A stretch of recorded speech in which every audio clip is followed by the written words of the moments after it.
Good afternoon, Chief Emery. Thank you so much for taking the time out to speak with me. Would you mind just introducing yourself? Certainly. My name is Chief Master Sergeant Gary Emery.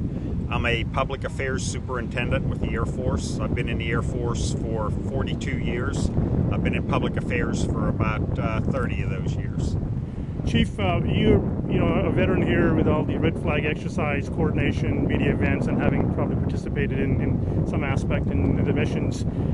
Could you share with us what a typical day in the life of a RedFlag exercise looks like? Well, I think I can give you some idea what that's like. You have to understand first what War Flag is. It is a 2-week air campaign. For the crews who are here for these 2 weeks, they are at war. They plan missions, they get up early, plan missions, go over the enemy defenses to try to determine ways to defeat those defenses and penetrate to the targets. The ultimate goal at Red Flag is to put steel on the target, as they say, as for our bombs to hit the target. So there are aircraft with several roles here. We have aircraft that obviously carry the bombs to the enemy. We have electronic warfare aircraft that go in and blind the enemy's radars, as it were, so that our aircraft can get through. We have other aircraft that are air-to-air fighters, and their goal is to keep enemy aircraft, the aggressor aircraft, off the backs of our airplanes who are delivering bombs. So the pilots do the same thing they would do in any wartime capacity. They're constantly planning missions. They're looking at intelligence reports to see what the enemy's air defenses are like.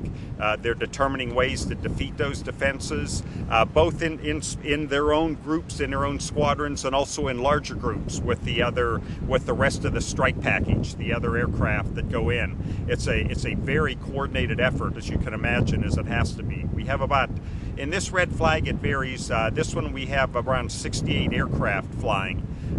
We have a large range, but when you have 68 supersonic aircraft operating in it, it gets small very quickly. So everyone needs to understand what everyone else is doing, so that everyone stays out of their way, everyone is exactly where they need to be, and that we can destroy the targets. Chief, if I may ask you, how do we know that the pilots were successful in destroying the targets that were assigned? Well, we drop practice bombs, we drop inert full-size bombs, and in some cases we actually drop live ordnance on the targets. Every aircraft that takes part in Red Flag, both the blue forces, and those are the good guys, and the red forces, the aggressor aircraft who attack our forces, our Red Flag forces when they go in, are all fully instrumented, and we can watch on huge screens back in the Red Flag building how the entire battle unfolds. It's a real-time view of every aircraft. We can look from above and look down to see the entire air campaign, or the entire attack as it goes on. You can click on any one aircraft and show the view from inside the cockpit of that aircraft and what he can see outside. And the range is completely instrumented. All our radars, of course, all our defenses, all the targets. There is a huge number of instrumented ranges up there. If you look on many of the mountains surrounding Nellis Air Force Base, you'll see antennas on top, and those are the antennas that we use to get the information back to Red Flag. Chief, I noticed I've seen the plane go by. Was that one of the Koreans that came in? No, that was an F-15E Strike Eagle from RAF Lakenheath in England, an Air Force aircraft that's based in the United Kingdom. Okay, this was not part of the Red Flag group. Yes, it was. Yes, he was. They're starting to come back? Yes, we have a few who are coming back. Already. Yeah. The question I was going to ask you, basically, I noticed a lot of the aircraft, if not most of them, had some what appeared to be like a missile, but it was universal in all of them. Is that some kind of a sensor package? Well, that's ranging? the pod. That's the pod you were referring to? Yes, that's the instrumentation pod that beams individual data from each aircraft back to the ground to antennas, and then it's relayed back to the Red Flag building. But yes, every aircraft has it's ACMI. I believe it's Air Combat maneuvering instrumentation pod, which shows what the attitude of the aircraft is, the speed, where it is, and tracks every airplane. Okay. Now, I noticed, is there anything different this time around? I mean, you have two new Allied forces here. Well, every red flag is different. The scenarios constantly change. We constantly make them more challenging. Often we have aircraft and air forces who have not been here before. The Indian Air Force is here for the very first time as a player. They have been here before as observers, but they brought their Sukhoi Su-30 fighters, extremely capable aircraft, and they're taking mostly the role here, I believe, is our defensive counter-air. They're our umbrella that stays over the attack force and drives off the enemy aircraft. And the French are here. They've been here many times. This is the first time with their Rafale fighter, so they're showing us some new capabilities. And also the Koreans are here with their brand new F-15K Slam Eagles. And that's one of the things that Red Flag, basically, we found during the Vietnam War, that most fighter pilots and most combat pilots, if they were lost during their first 10 missions. What Red Flag does is allows these pilots to fly their first 10 combat missions before they ever get to combat. I see. That way, when our pilots go into combat, they have that experience under their belt of working in joint operations with other services.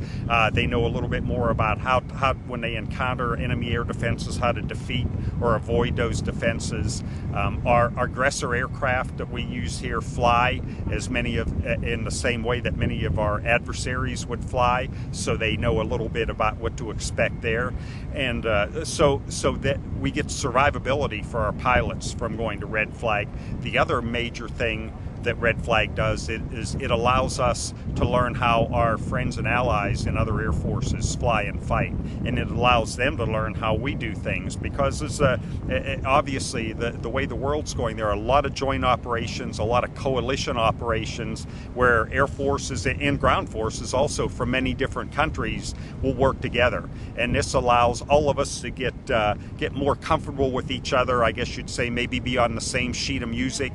We understand a little more about the capabilities of each other's aircraft, their airmen, a little bit about how they do things, the tactics the countries use, and it makes us just a much more effective force. Plus, it helps build camaraderie and friendship among the countries. And a combat pilot's a combat pilot. They love to get together. They all speak the same language when they're using their hands, so I think they have a great time here.